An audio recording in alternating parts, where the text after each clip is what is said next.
আসসালামু আলাইকুম, সবাই কেমন আছেন? এখন তো চারিদিকে শুধু ওই কিরে মধু মধু এগুলো চলছে। আমিও বানিয়ে ফেললাম মধুর একটি রেসিপি, তরমুজের পুডিং, যা দেখতেও যেমন চমৎকার, খেতেও তেমন সুস্বাদু, যা একবার খেলে জীবনেও খেতে চাইবেন না, থুকু বারবার খেতে চাইবেন। প্রথমে একটা ব্লেন্ডার জারে আগে থেকে পিচ করে রাখা তরমুজ নিয়ে নিলাম। তারপরে ভালোভাবে ব্লেন্ড করে নিলাম। ব্লেন্ড করা হয়ে গেলে আমি একটা ছাঁকনির সাহায্যে ছেঁকে নেব।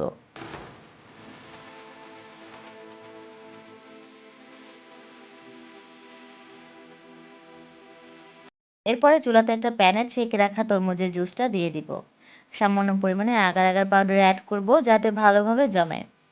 এরপরে আস্তে আস্তে লো ফ্লেমে জাল করতে থাকবো। 1 থেকে 1.5 মিনিট জাল করার পর সামান্য পরিমাণে ফুড কালার অ্যাড করেছি। আপনারা চাইলে ফুড কালার ব্যবহার নাও করতে পারেন। যদি করেন সেক্ষেত্রে তরমুজের পুডিংয়ের কালারটা বেশ ভালো আসবে। 1 থেকে 1.5 মিনিট সময় আরও জ্বালিয়ে নিব। যখন দেখব জুসটা কিছুটা ঘন হয়ে আসছে, তখন এটাকে একটা পাত্রে ঢেলে নিব।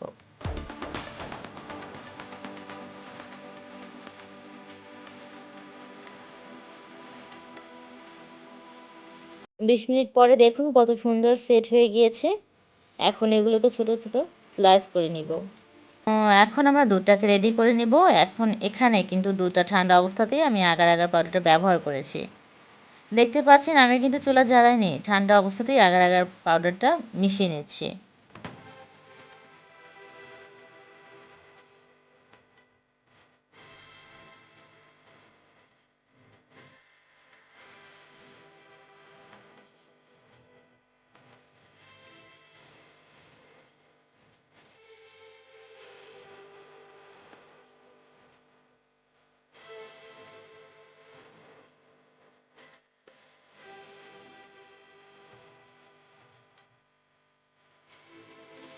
দুধটাকে ভালো করে জাল করে নিব। দুধটা যখন দুধটা কিছুটা ঘন হয়ে আসলে আমরা সেটাকে নামিয়ে নেব পুডিং সেট করার জন্য।